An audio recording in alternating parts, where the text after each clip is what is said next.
ಒಂದು ಕ್ಷಣ ಇಮ್ಯಾಜಿನ್ ಮಾಡಿ, ಅಮೆರಿಕದ ಪ್ರೆಸಿಡೆಂಟ್ ಡೊನಾಲ್ಡ್ ಟ್ರಂಪ್ ಕ್ಯಾಮ್ರಾಗಳ ಮುಂದೆ ಏರ್ ಫೋರ್ಸ್ ಒನ್ ವಿಮಾನ ಹತ್ತುತ್ತಾರೆ. ಎಲ್ಲರಿಗೂ ಅನಿಸುತ್ತೆ ಓಕೆ, ಪ್ರೆಸಿಡೆಂಟ್ ಈಗ ಇದೇ ವಿಮಾನದಲ್ಲಿ ಹೊರಡ್ತಾರೆ ಅಂತ. ಆದರೆ ಟ್ರಂಪ್ ಆ ವಿಮಾನದಲ್ಲೇ ಇರಲಿಲ್ಲ. ವರದಿಗಳ ಪ್ರಕಾರ ಒಂದು ಕ್ಯಾಟ್ರಿಂಗ್ ಟ್ರಕ್ ಸಹಾಯದಿಂದ ಅವರನ್ನು ಯಾರಿಗೂ ಗೊತ್ತಾಗದಂತೆ ಮತ್ತೊಂದು ಮಿಲಿಟರಿ ಏರ್ಕ್ರಾಫ್ಟ್ಗೆ ಶಿಫ್ಟ್ ಮಾಡಲಾಗಿದೆ. ಇಷ್ಟಕ್ಕೂ ಇರಾನ್ನಿಂದ ಟ್ರಂಪ್ನ ವಿಮಾನಕ್ಕೆ ಮಿಸೈಲ್ ಅಟ್ಯಾಕ್ ಆಗುವ ಕ್ರೆಡಿಬಲ್ ಥ್ರೆಟ್ ಇತ್ತಾ? ಈ ಸೀಕ್ರೆಟ್ ಪ್ಲಾನ್ಸ್ ವ್ಯಾಪಕತೆ ಹೇಗಿತ್ತು ಅನ್ನೋದನ್ನು ನೋಡೋಣ. ನಮಸ್ಕಾರ ಸ್ನೇಹಿತರೆ, ನಾನು ನಿಮ್ಮ ಮಹಿವೀರ್. ಟರ್ಕಿಯಿಂದ ಟ್ರಂಪ್ ಹೊರಡುವಾಗ ಏನಾಯಿತು? ಘಟನೆ ನಡೆದದ್ದು ಟರ್ಕಿಯ ಅಂಕಾರ ಏರ್ಪೋರ್ಟ್ನಲ್ಲಿ. ಟ್ರಂಪ್ ನ್ಯಾಟೋ ಸಮ್ಮಿಟ್ ಮುಗಿಸಿ ಅಲ್ಲಿಂದ ಹೊರಡಬೇಕಿತ್ತು.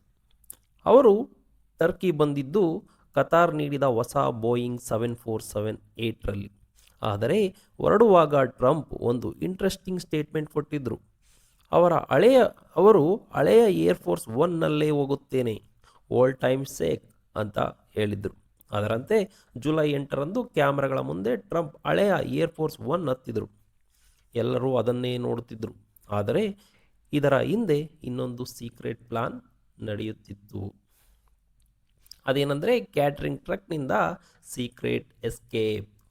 ವಾಷಿಂಗ್ಟನ್ ಪೋಸ್ಟ್ ವರದಿಯ ಪ್ರಕಾರ ಟ್ರಂಪ್ನನ್ನು ಏರ್ಫೋರ್ಸ್ ಒನ್ನಿಂದ ಹೊರತೆಗೆದು ಹತ್ತಿರದಲ್ಲಿದ್ದ C-32A ಮಿಲಿಟರಿ ಏರ್ಕ್ರಾಫ್ಟ್ಗೆ ಕರೆದೊಯ್ಯಲಾಯಿತು. ಇಲ್ಲಿ ಇಂಟ್ರೆಸ್ಟಿಂಗ್ ಪಾರ್ಟ್ ಏನೋ ಗೊತ್ತಾ? ಅವರನ್ನು ಸಾಮಾನ್ಯವಾಗಿ ಕಾಣುವ ರೀತಿಯಲ್ಲಿ ಹೊರಗೆ ಕರೆದುಕೊಂಡು ಹೋಗಲಿಲ್ಲ.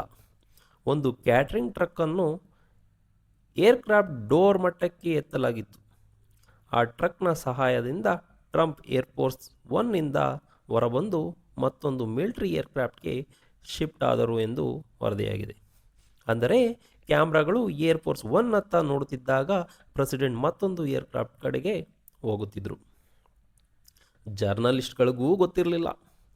ಇದು ಇನ್ನೂ ಇಂಟ್ರೆಸ್ಟಿಂಗ್. ಏರ್ಫೋರ್ಸ್ ಒನ್ನಲ್ಲಿ ಪ್ರಯಾಣಿಸುತ್ತಿದ್ದ ಕೆಲವು ಜರ್ನಲಿಸ್ಟ್ ಮತ್ತು ವೈಟ್ ಹೌಸ್ ಸಿಬ್ಬಂದಿಗೂ ಟ್ರಂಪ್ ಈಗಾಗಲೇ ವಿಮಾನದಿಂದ ಹೊರಬಂದಿದ್ದಾರೆ ಎಂಬುದು ಗೊತ್ತಿರಲಿಲ್ಲ ಎಂದು ವರದಿ ಹೇಳ್ತವೆ.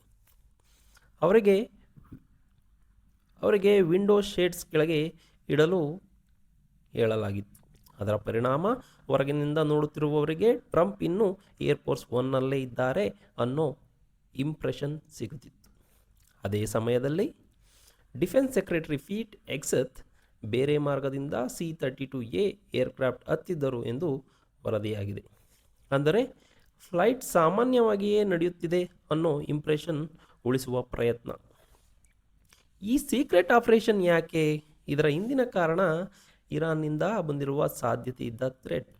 CBS ನ್ಯೂಸ್ಗೆ ಅಧಿಕಾರಿಗಳು ನೀಡಿದ ಮಾಹಿತಿಯ ಪ್ರಕಾರ US ಇಂಟೆಲಿಜೆನ್ಸ್ಗೆ ಟ್ರಂಪ್ ಪ್ರಯಾಣಿಸುತ್ತಿದ್ದ ಏರ್ಕ್ರಾಫ್ಟ್ ಮೇಲೆ ಇರಾನ್ ಮಿಸೈಲ್ ಅಟ್ಯಾಕ್ ಮಾಡುವ ಸಾಧ್ಯತೆಯ ಬಗ್ಗೆ ಕ್ರೆಡಿಬಲ್ ಥ್ರೆಟ್ ಪತ್ತೆಯಾಗಿತ್ತು ಎಂದು ವರದಿಯಾಗಿವೆ. ಇದಕ್ಕೂ ಮೊದಲು ಟ್ರಂಪ್ ಕೂಡ ಇರಾನ್ ತನ್ನನ್ನು ನಂಬರ್ 1 ಟಾರ್ಗೆಟ್ ಎಂದು ಪರಿಗಣಿಸುತ್ತದೆ ಎಂದು ಹೇಳಿದ್ದರು. ಹೀಗಾಗಿ ಪ್ರೆಸಿಡೆಂಟ್ ಎಕ್ಸಾಕ್ಟ್ ಲೊಕೇಶನ್ ಮತ್ತು ಏರ್ಕ್ರಾಫ್ಟ್ ಬಗ್ಗೆ ಕನ್ಫ್ಯೂಷನ್ ಸೃಷ್ಟಿಸುವುದು ಸೆಕ್ಯುರಿಟಿಯ ಸ್ಟ್ರಾಟಜಿ ಆಗಿರಬಹುದು ಎಂಬುದು ವರದಿಗಳ ಹಿನ್ನೆಲೆ. ಆದರೆ ಒಂದು ಮುಖ್ಯ ವಿಷಯ, ವೈಟ್ ಹೌಸ್ ಈ ಸೀಕ್ರೆಟ್ ಪ್ಲೇನ್ ಸ್ವಿಚ್ ವರದಿಯನ್ನು ಅಧಿಕೃತವಾಗಿ ಕನ್ಫರ್ಮ್ ಮಾಡಿಲ್ಲ. ಅಂದರೆ ಇದು ಸದ್ಯಕ್ಕೆ ಮೀಡಿಯಾ ರಿಪೋರ್ಟ್ಸ್ ಮತ್ತು ಅಫಿಷಿಯಲ್ ನೀಡಿದ ಮಾಹಿತಿಯ ಮೇಲೆ ಆಧಾರಿತ ಕತೆ. ಹಾಗಾದರೆ ಟ್ರಂಪ್ ಎಲ್ಲಿಗೆ ಹೋದರು? ಇಲ್ಲಿದೆ ಮತ್ತೊಂದು ಇಂಟ್ರೆಸ್ಟಿಂಗ್ ಟ್ವಿಸ್ಟ್. ಟ್ರಂಪ್ ಮೊದಲು C-32A ಮಿಲಿಟರಿ ಏರ್ಕ್ರಾಫ್ಟ್ನಲ್ಲಿ ಪ್ರಯಾಣಿಸಿದರು. ಅದು UK ಕಡೆ ಹೋಯಿತು, ಅಂದರೆ ಯುನೈಟೆಡ್ ಕಿಂಗ್ಡಮ್ ಕಡೆ ಹೋಯಿತು.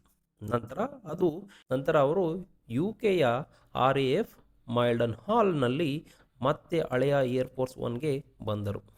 ಅಲ್ಲಿಂದ ಟ್ರಂಪ್ ಮತ್ತೆ ಕತಾರ್ ನೀಡಿದ ಹೊಸ ಪ್ರೆಸಿಡೆನ್ಷಿಯಲ್ ಏರ್ಕ್ರಾಫ್ಟ್ಗೆ ಟ್ರಾನ್ಸ್ಫರ್ ಆದರು ಮತ್ತು ನಂತರ ವಾಷಿಂಗ್ಟನ್ಗೆ ಪ್ರಯಾಣಿಸಿದರು.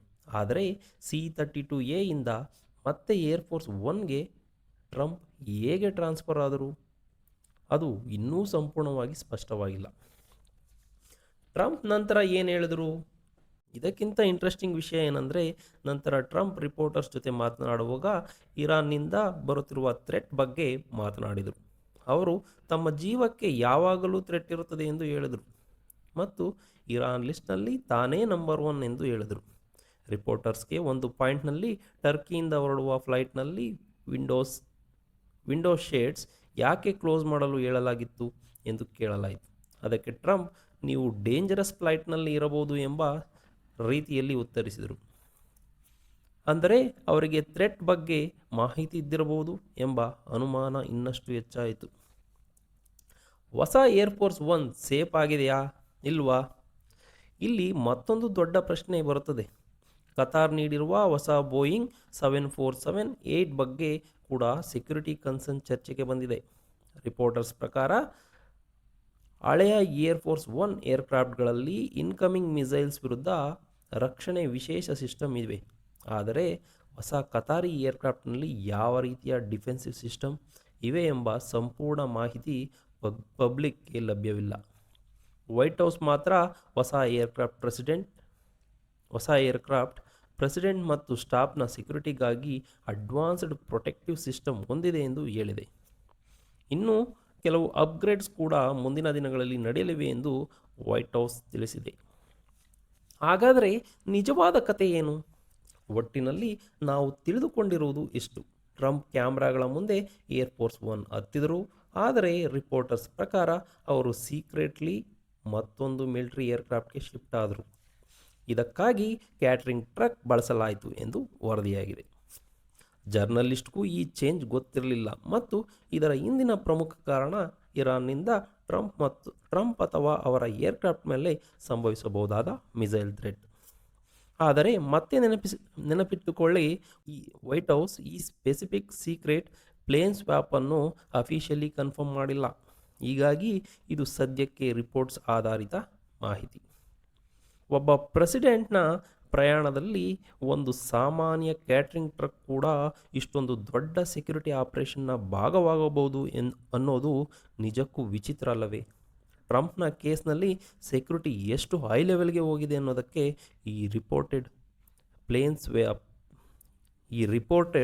ಪ್ಲೇನ್ ಸ್ವ್ಯಾಪ್ ಒಂದು ಇಂಟ್ರೆಸ್ಟಿಂಗ್ ಎಕ್ಸಾಂಪಲ್. ಇಂತಹ ಇಂಟರ್ನ್ಯಾಷನಲ್ ಅಫೇರ್ಸ್ ಮತ್ತು ಜಿಯೋಪೊಲಿಟಿಕಲ್ ಸ್ಟೋರೀಸನ್ನು ಸಿಂಪಲ್ ಆಗಿ ಕನ್ನಡದಲ್ಲಿ ತಿಳಿಯೋಣ. ಅದಕ್ಕಾಗಿ ನೀವು ಮಾಡಬೇಕಾಗಿರೋದು ಇಷ್ಟೇ: ನಮ್ಮ ಚಾನಲ್ನ ಸಬ್ಸ್ಕ್ರೈಬ್ ಮಾಡಿ. ಧನ್ಯವಾದಗಳು.